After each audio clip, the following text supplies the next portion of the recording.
Good morning. Good morning, everyone. I'm Dr. Donna Barnes, And LPC. I'm Dr. Latasha Young Johnson, LPC, here in East Baton Rouge Parish. Good morning, everyone. I'd like to introduce our speakers, Dr. Donna Barnes and Dr. Latasha Johnson. My name is Dana Guillory Sam. I am an eye care specialist. And first, we have Vice President of Clinical Operations for Holistic Behavioral Health Services in Baton Rouge. She is a graduate of Southern University and A&M College and Nova Southeastern, where she received her doctorate of education. Dr. Latasha Young is always eager to assist children and their families in helping them navigate trauma experiences and arrive at healthy solutions.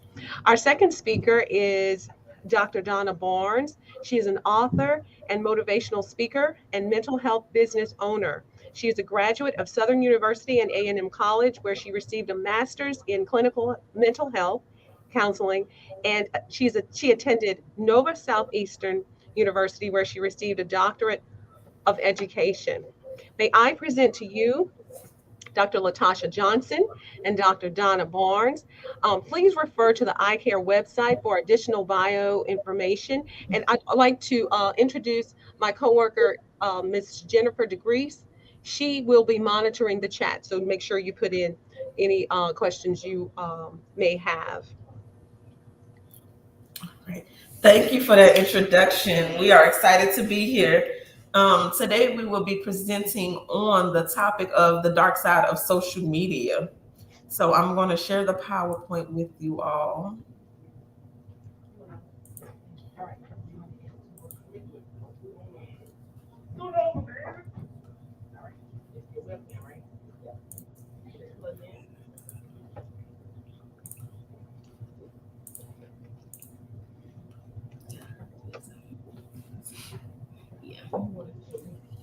All right. So we have the dark side of social media. Upon this completion of the dark side of social media presentation, we will identify present day impacts of social media usage as it relates to parenting, apply critical thinking to understand and evaluate how increased social media usage impairs parent-child relationships, and we'll also demonstrate the application of a healthy and effective balance between social media usage and parent-child interactions.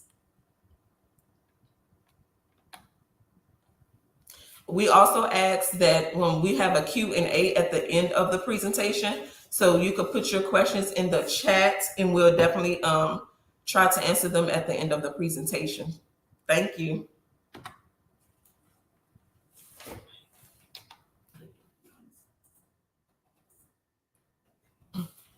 So our pre-test questions, and these are just some questions we want you to review just to kind of evaluate how do you utilize social media. You don't have to share in the comment section unless you choose to, but there are just some questions for thought as how you use social media and if social media impacts your daily mood, attitudes, and or behaviors. So we'll give you a couple seconds just to look through that.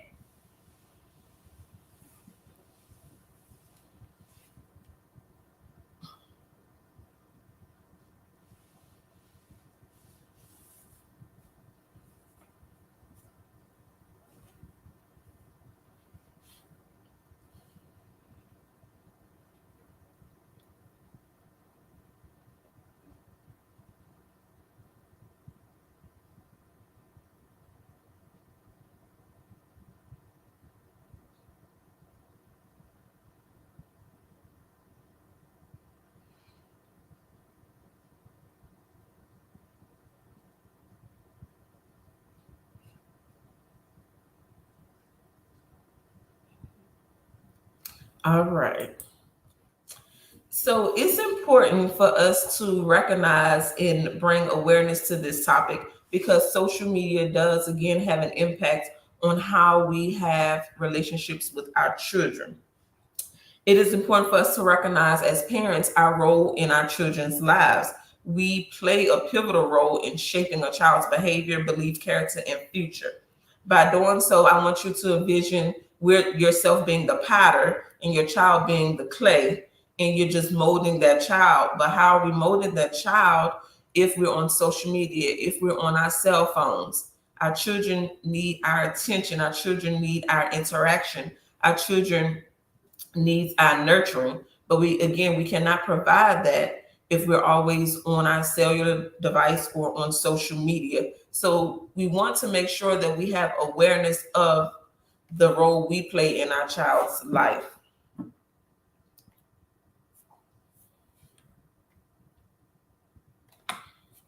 So what is social media? As we all know, Facebook, Instagram, and Twitter are some of the more common platforms utilized, as the research showed us.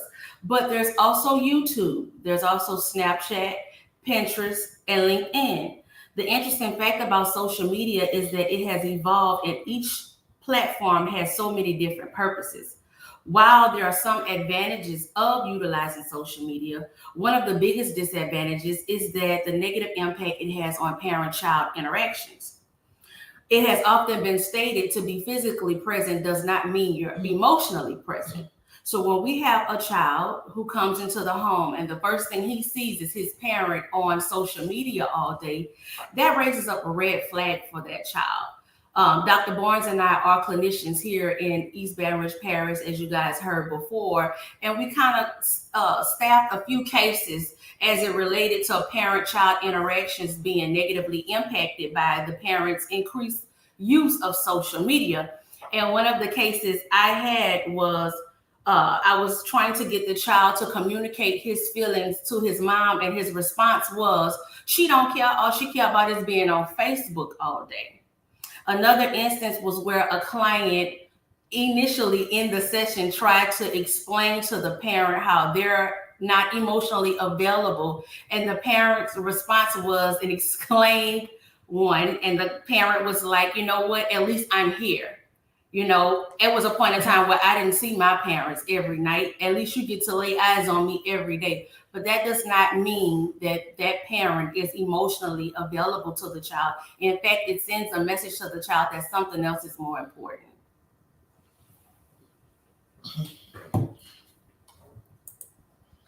So technoference. Technoference can be defined as an everyday interruption in interpersonal interactions or time spent together that occur due to digital and mobile technology devices. It's important to recognize technoference because, again, it interferes with that parent and child relationship that we need to develop. And in the midst of not developing that parent and child relationship, it can lead to attachment issues, which boldly derive some theories from lack of attachment. Attachment can be defined as it's formed through eye contact, communication with one another, and skin-to-skin contact. Ainsworth defined attachment as an affectional tie that one person or animal forms between himself and another specific person. A tie that binds them together in a space and endures over time. So that tie can include secure attachments relative to love, care, and protection by the parent, from the parent to the child. But if we're not providing love, if we're not providing care, and if we're not providing protection, how can that child feel secure? The child won't feel secure. The child won't feel safe, and that child won't trust its parent to provide for them. So it's very important that we don't have these daily interruptions in our lives when it comes to technology, social media, because it can disrupt the secure attachment that we need the child to have. A parent-child relationship piggybacks on attachment, which just is a relationship that nurtures the physical, emotional, and social development of a child. Those three areas are important. As Dr. Young mentioned, you can have the physical presence, but without the emotional presence, that could damage a child. The child needs to know that their parent can be there for them physically, mentally, and emotionally to help them with their lifespan development.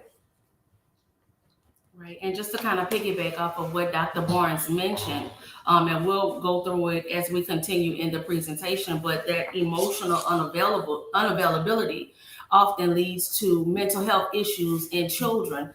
In doing this research, we've seen an increase in depression, an increase in suicidality, an increase in low self-esteem, and often substance abuse as well. And that is due to, kids searching or looking for that attention elsewhere that they're not getting at home, that they should be getting at home. And here are just some did you know facts.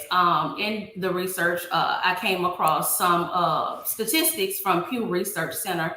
And these statistics are based on parents who completed the survey and admitted that they spend too much time on social media platforms.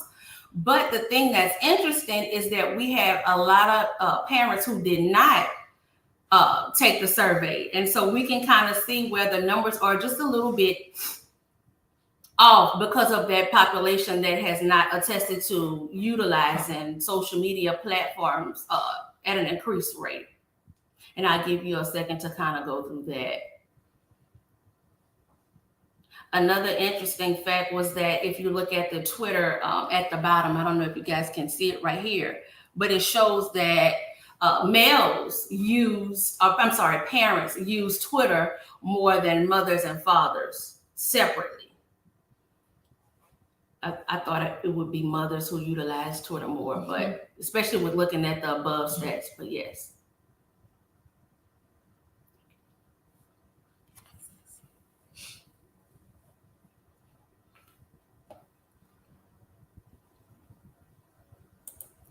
All right, so I want us to go on a journey. So this is going to be a mindfulness activity.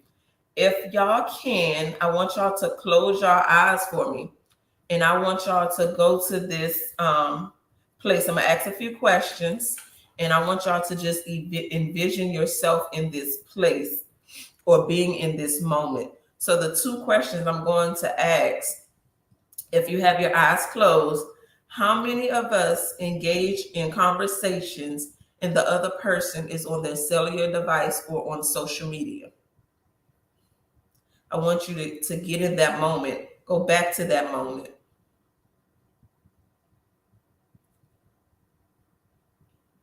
And another question I want you to ponder on while being in that moment. How many of us engage in conversations and we're on our cellular device or on social media while communicating with someone else?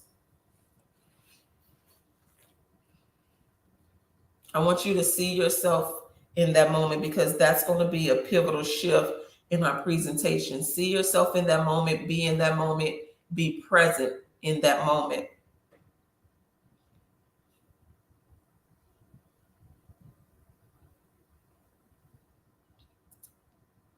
And I want you to think about, how do you feel?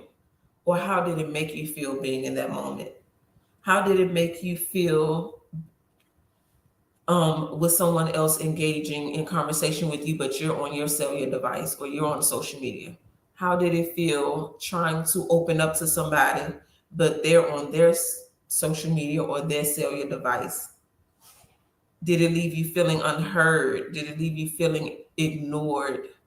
Did it leave a different range of emotion for you?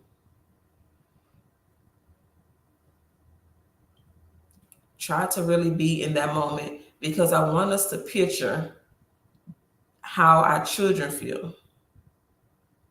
I want us to picture how our children feel when we're on our cell phones and they're trying to come tell us something, or we're on social media and we shoo them away because we're trying to pay more attention to social media than what our child has to tell us. Really try to be in that moment so we can understand how our children feel, how our students feel, how some of our clients feel, especially when they come and talk to us and we're distracted or we're not giving them our full divided attention that we should give them. Try to be definitely present in that moment because it matters. And hopefully that can help change the course of things for us as we move forward with social media. It's very important to recognize or have that self-awareness about the usage of social media because we do use it a lot. And later on in the presentation, we're going to talk about the different ways in which we use social media or utilize it. But it's very important to recognize that sometimes we overuse it, we overutilize it excessively. And it could just be us scrolling in the morning time while we could be fixing breakfast, or we could just tell our child something positive before they get on the bus. We really want to be mindful of the amount of usage that we utilize on social media. And we want to be mindful to make sure that it's not taken away from that secure attachment that our children need. And you can open your eyes now if you haven't already done so.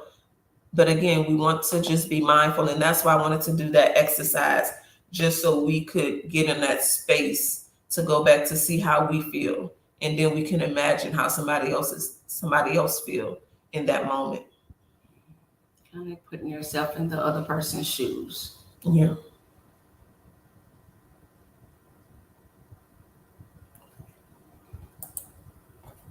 Disadvantages.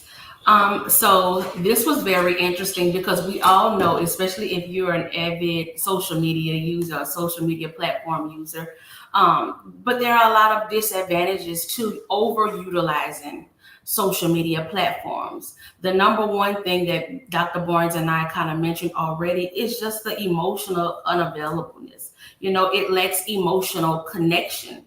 The quality of conversation using social media is awful because you cannot sense how the other person may or may not feel. And that transpires into the conversations we have on a day-to-day basis. When observing how others communicate with each other, we hardly look each other in the eyes.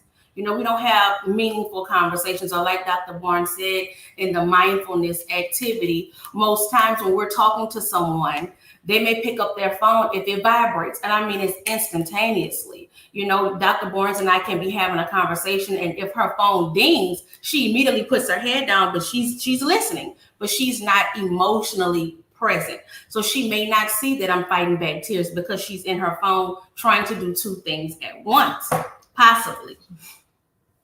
Another disadvantage of social media is that it gives people a license to be hurtful. I remember when I was in high school, one of the big things was a group of people coming together to create fake pages.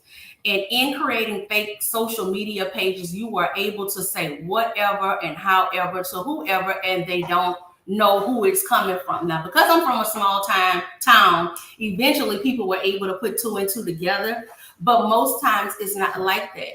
Think about sometimes when you go on CNN's social media page or our local news social media page. Oftentimes there are some nasty negative comments written by people who have no profile picture, and you can tell the name is not authentic.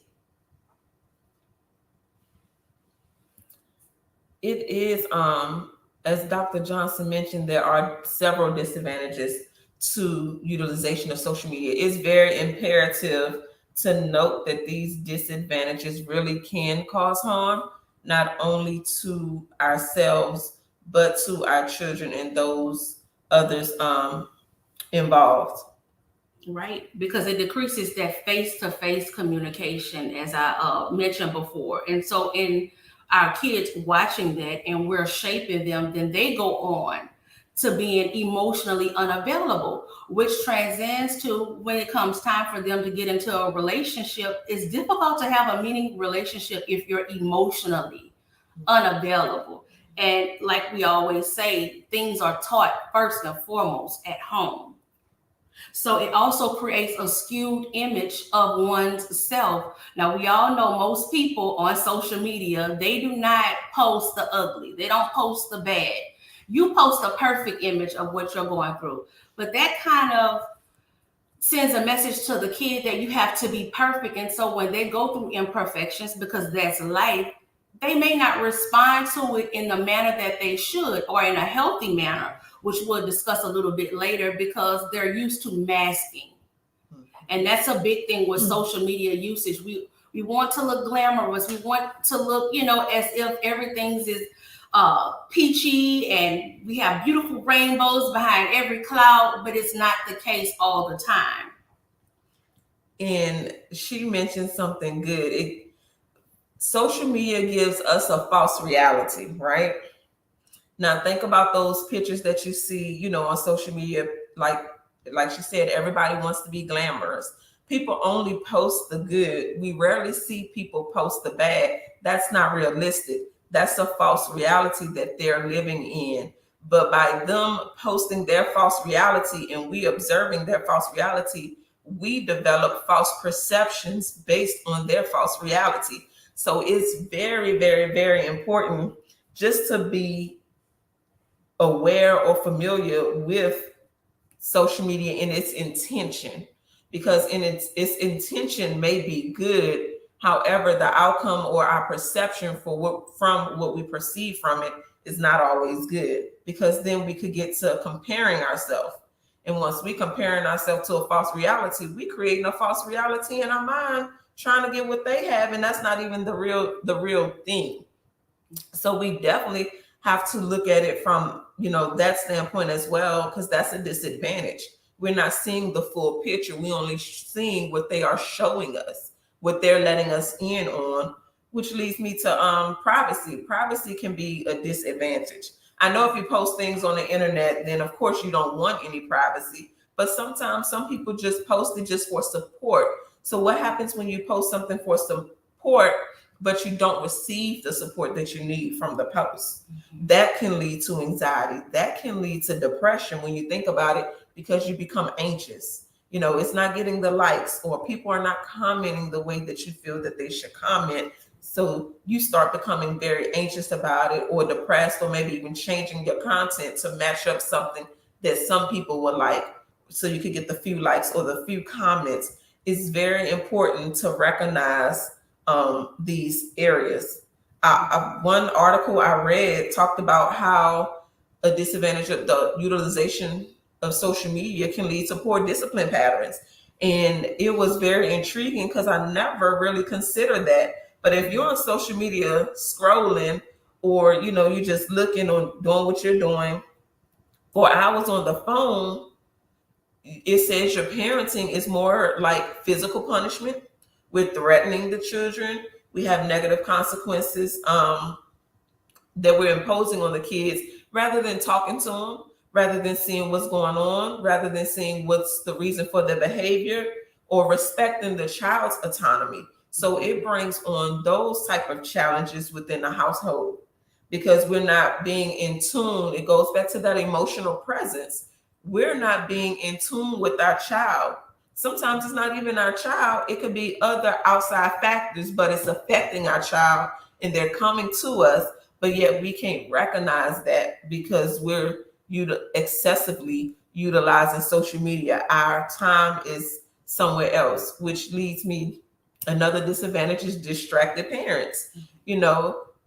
Dr. Johnson mentioned it earlier. One child stated that all his parent cared about was Facebook. That's how children, tend to feel when their parents are not paying attention to them because they're on social media.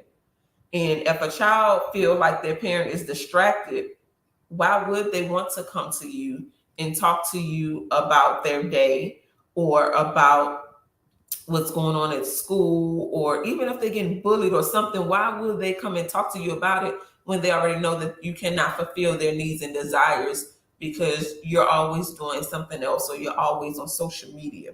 Or because when I tried to come and tell you about how my day was going, you were distracted about, whatever you were reading or whatever you were seeing. And I know for parents, social media can be an escape. It's entertaining, but we have to pay attention to what entertains us in utilizing social media platforms.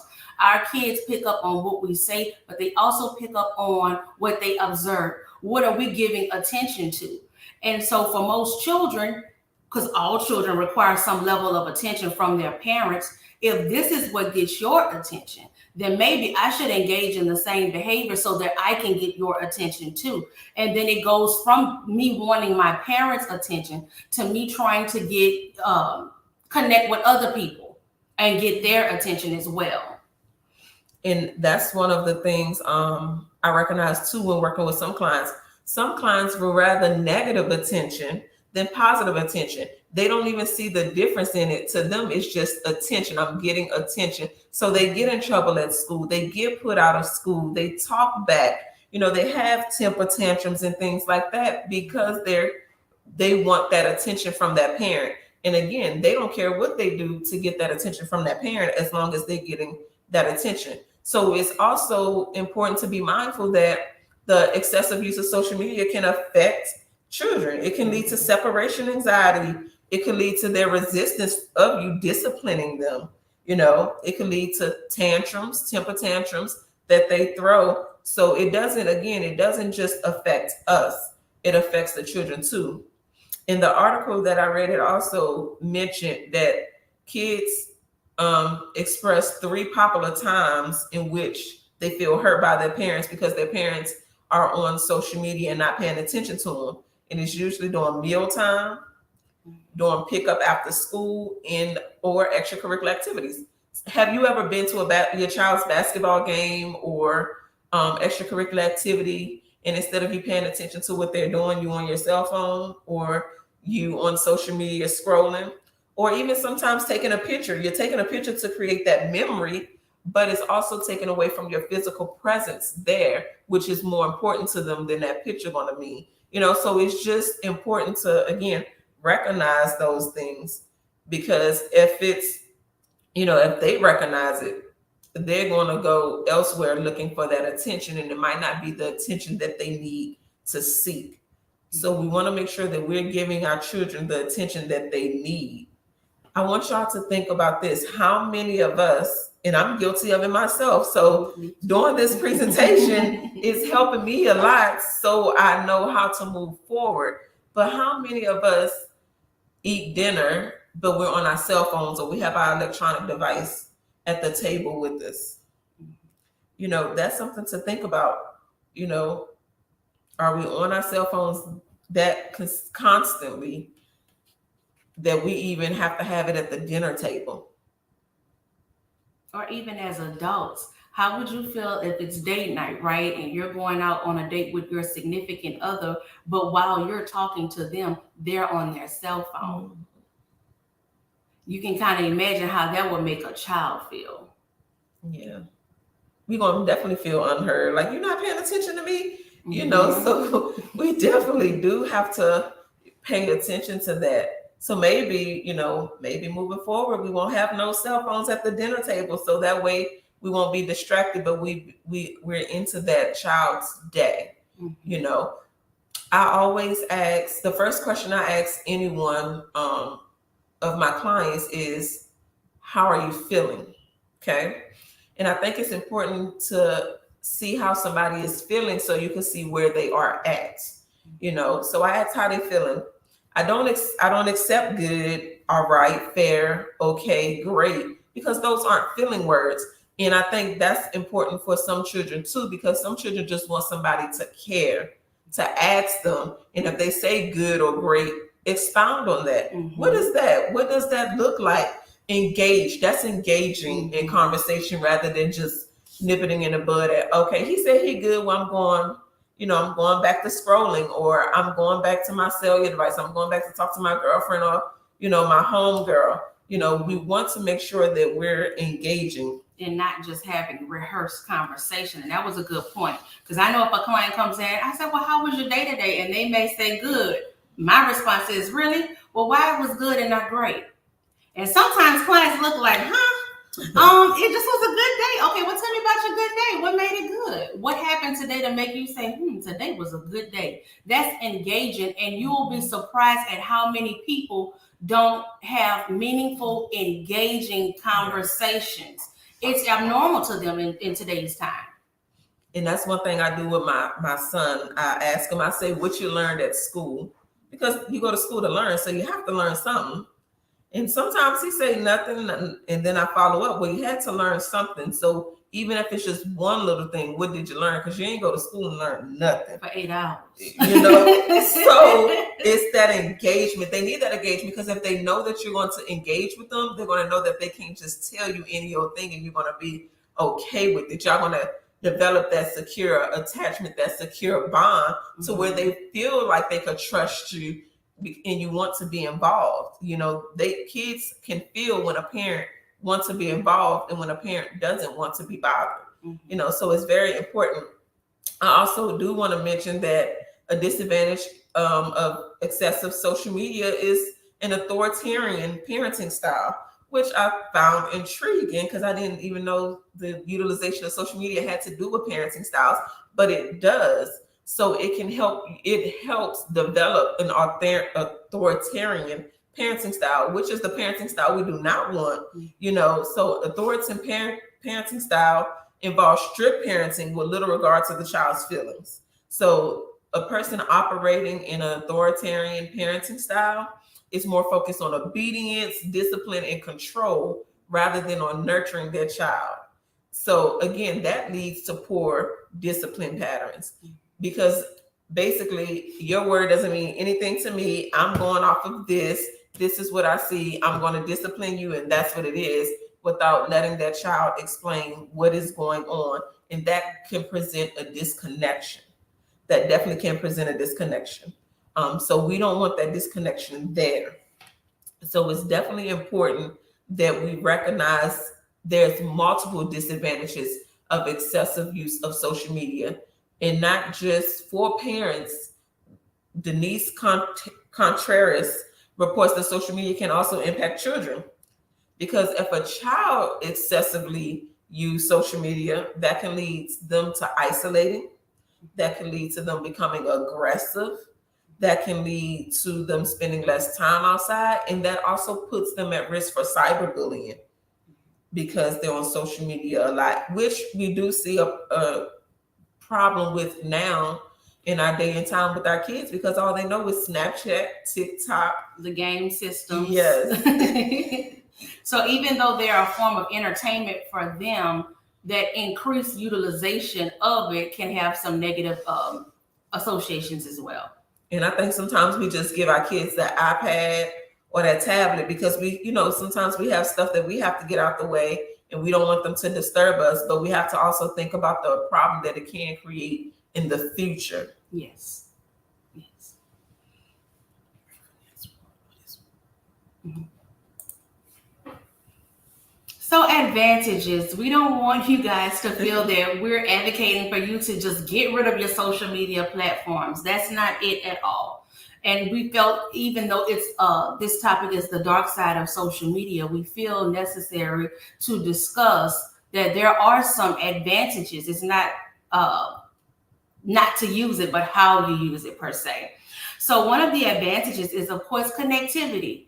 Social media allows us to connect with those who don't look like us, those who look like us. We are able to connect with anyone across the world. We're able to learn from each other. It's an educational thing because we see that it's not only how we perceive things, but someone else may perceive something a little bit differently. So we're able to learn from others. Also awareness and updates. I know for me personally, I'm not about to sit and watch the news, the local news in the morning, and see how traffic is. I can simply go to Facebook and somebody's going to say, hey, avoid the bridge today. You may want to wait a little bit. It's congested right now. I've been sitting in traffic for over an hour, and in 2 minutes, I already have an update on what traffic looks like. It's a mental health escape. I think I kind of mentioned that earlier. Like, parents after a long work day, we want to go to the internet. For me, especially, I love looking at little clips of TV shows that are funny to me. And I always tell Dr. Barnes, like, girl, I didn't see that on Facebook. Probably because I was on Instagram laughing at something and I saw it, and I have to tell her the joke and then we both share a laugh. But in working in mental health, my escape is laughter. So when I go home, of course, I'm going to speak with my husband and my child, and I'm going to engage with her to see what her homework is. But I can't wait to get to my phone just so I can go have a few laughs after a hard work day. And utilizing social media platforms, it improves our mental health well-being. And it also allows us, Dr. Barnes and I, we get to brand ourselves. We get to promote our businesses. We get to promote positive things, positive affirmations. We get to remind people that, hey, even though you had a bad day today, it's okay. But we cannot become overly consumed with utilizing social media platforms. And that's the important part of it that she said. We cannot be overly consumed with it. Anything you overindulge in is not healthy for you. You know, so we want to make sure that we utilize a healthy amount of social media. Again, we're not trying to tell you not to utilize social media. We want you to, because as Dr. Johnson said, that's an escape for her. You know, it can be an escape for you too, but we want to make sure that we utilize it in a healthy manner and having a healthy mindset in utilizing it. You know, we want to make sure that we're secure within self when using social media. And I think that's going to be very important. And I'll talk about that a little later as we get into the healthy part of healthy social media usage equal healthy relationships. And I was going to add too, along with utilizing it for making sure that I'm abreast of what's going on with traffic, but it is so much easier now to look up information and educate ourselves. With the tap of a finger, you can find as much information as possible, whereas to beforehand, you may have to go to the library and utilize the school's computer, or maybe you had to go to your community library to receive information. But now, just the click of a button, even in knowing that Pinterest is a form of a social media platform, recipes, the look of the season is so much out there that can be accessed with the click of a button, which can be cost effective and time effective. Yeah. Even LinkedIn, because LinkedIn help you find employment. If somebody is looking for employment, where you can have your resume on there, and LinkedIn is considered a form of social media. Yeah, instead of getting in your car driving around looking for the hiring now signs, the click of a button. Yeah.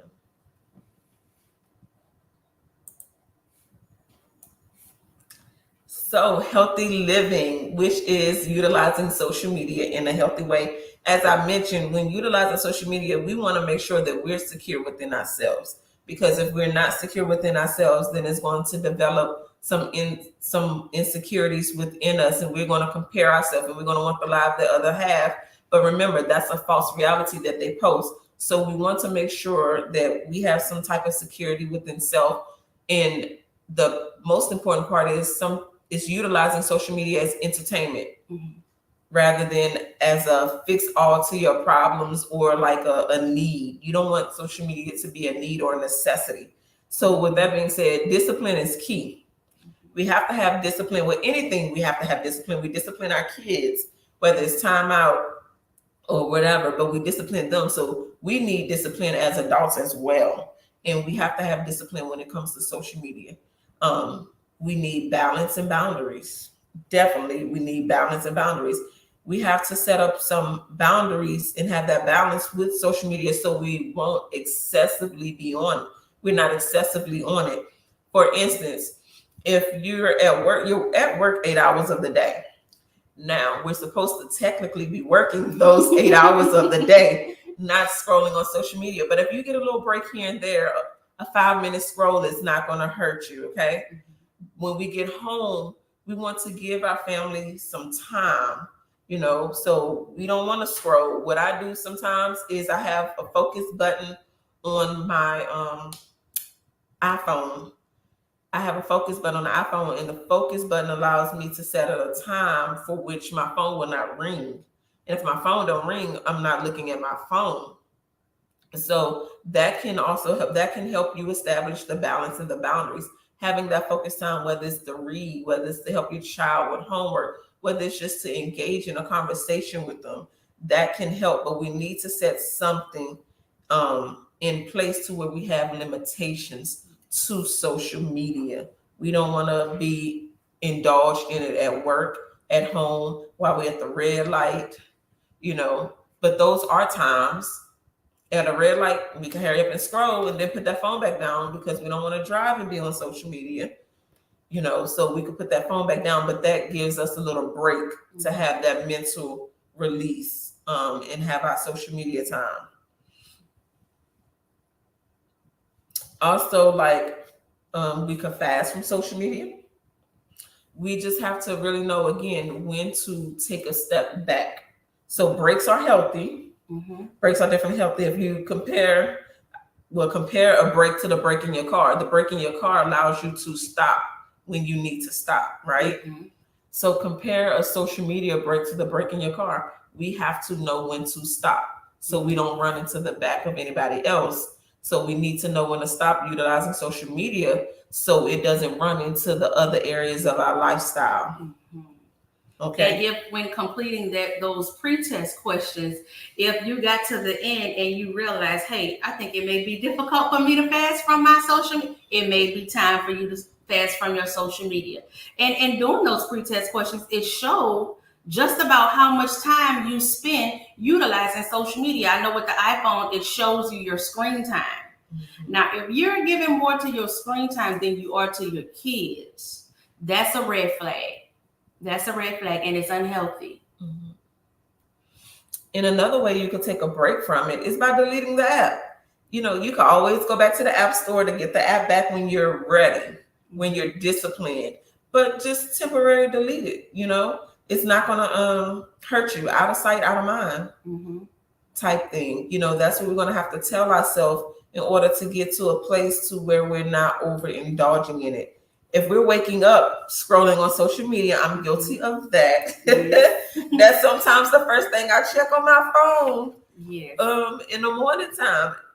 That I know I'm on it too much. So I know that's something that I do definitely have to work on. I'll wake up scrolling on social media. If I get a little break, sometimes I'm checking social media, but it's just to see what people post or to make my post. But I'm not obsessed with it. And I think that's where the other problem come in, when we have an obsession with it. We don't want to be obsessed with something that we're not supposed to be obsessed with. You know, we want to give that time to our child, that time to our family, so we can establish those healthy relationships.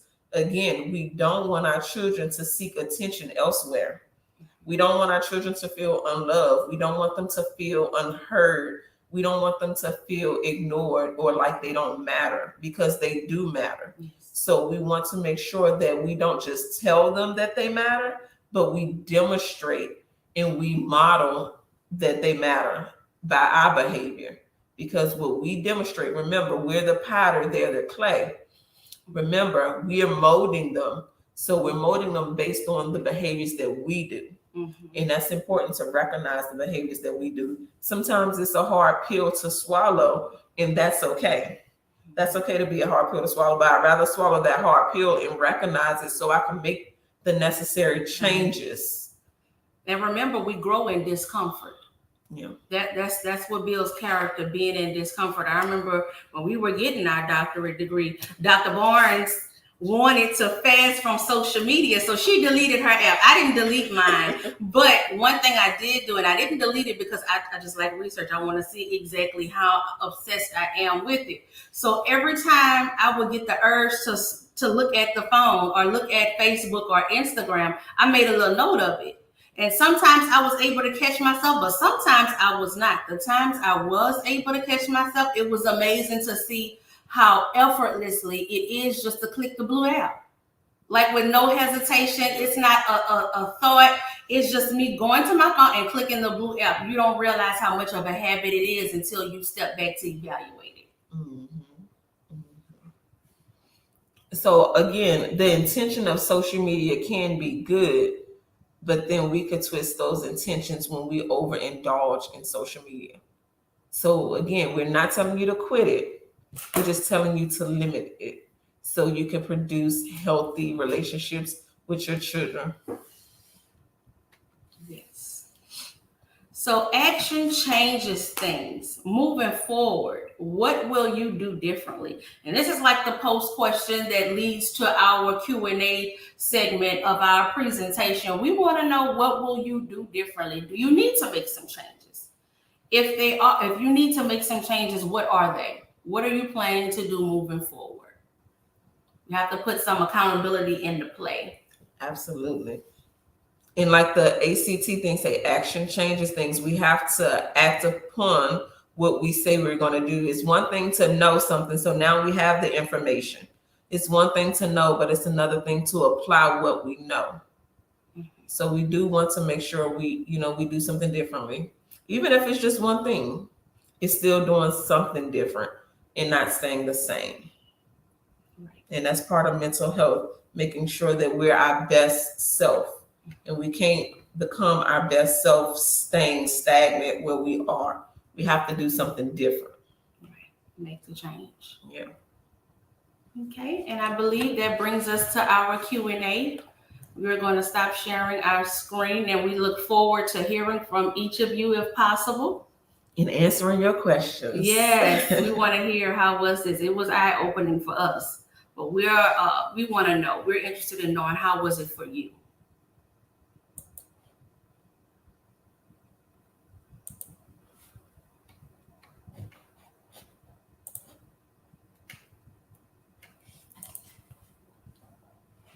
Okay.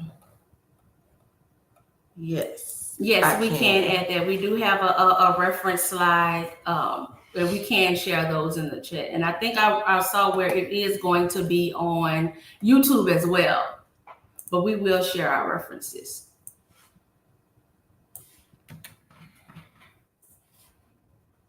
Okay.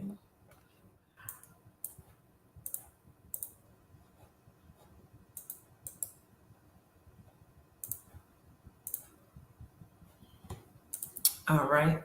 Anyone have any questions? Good morning. This is great content.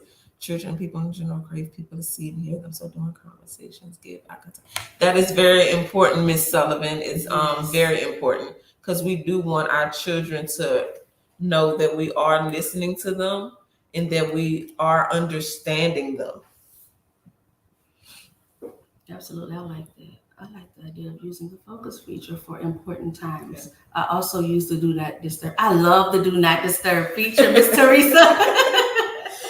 Yes, but it's important to have those features on your cellular device because again, if we don't have those type of limitations, we could become overly consumed in being on our cellular device and on social media. Right. I took this stand 10 years ago when my son was about 4 or 5. He came to me and stated, "Look at me, I'm the Facebook." And that moment truly changed me. Oh, wow. Yeah. Wow. So with that, Ms. Chantel, and I think that's something for all of us, even Dr. Barnes and I stated, hey, we sometimes have like a bad habit of overly utilizing social media. What are some other things we can engage in that are meaningful, that are entertaining, and that helps us wind down from our day other than social media? We don't want social media to be our only outlet. Wow, that was great. Thank you for that, Ms. Chantel. Yes. That's good. How do we use this to help students in the classrooms? You want to go? Ms. Bernard, I think one thing is finding out if your students are utilizing social media platforms and which platforms are there. I know a lot of students utilize overly the gaming system. I would inquire about what is it that the gaming system does for you. I think that was one of our questions. What attracts you to this platform? We will start there with that question. And then in asking the question, it also enables them to see and evaluate themselves like, I really do use my game to get this, you know? So it starts with a simple conversation, just as we did today. Yeah. In education, definitely providing education for them regarding the use of electronics in social media, letting them know that they can utilize it in a healthy manner.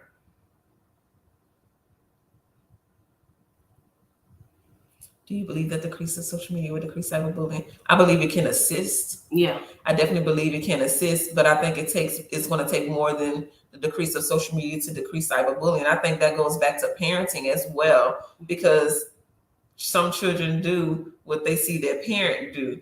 So if a child is seeing their parent post pettiness or post, those kind of messages, that child gonna do the same thing, so I think it starts back as far as parenting goes, that can also help decrease the cyberbullying, because parents don't allow it, then it won't continue to happen. And also parents checking cell phones. Mm-hmm. If your child has a cell phone and they on social media, that's a requirement for my son. He has Facebook, but I have to be your friend. He has Instagram, but I have to be your friend on it so I can see the type of content that you post. Because if you post unnecessary content or irrelevant content or just not good content, you're going to take it down, and it's possible that you're going to lose your social media access or your cellular devices. So that goes back to parenting as well. I think all that plays an intricate part in decreasing cyberbullying. And also, too, if I can't post it or say it in front of my parent, I probably shouldn't be doing it. Absolutely. As clinicians, can you share an example of working with parents and clients? In regards to our presentation with social media, I think at the beginning, I discussed us being clinicians and trying to get our clients to communicate their views to a parent. And one of the specific examples given was when the parent made the comment, "But I'm there. You know, yeah, I may be on my phone, but you get to lay eyes on me every night." And so I think as a clinician, one of your starting points, if you're working with the parent and the child, is to make sure that the parent knows physical presence does not mean emotional presence. Absolutely. And sometimes we have to, even for us, sometimes we have to, what's the word I'm looking for? Give questions to our parents that make them take a step back. We're not attacking. We're just taking a step back to say, hey, how would you feel of this? Or how would you feel of that? And after they answer, okay, well, it's a possibility this is how the client feels. And allow the client to express it. Excellent presentation, and essentially growing discomfort. Thank you. We really do. Yeah. We have to get in those uncomfortable places. We definitely do. And that's even with our children. We have to be uncomfortable with our children, with disciplining them, letting them know what they do wrong. Because if we just let them think that their behaviors are good, what good will it do? Because then they're going to go out at school and do these kind of behaviors, or out in the world and do these kind of behaviors, and then it's going to create more of a problem. So we definitely want to grow in discomfort, even with parenting. Yeah. And that's the thing.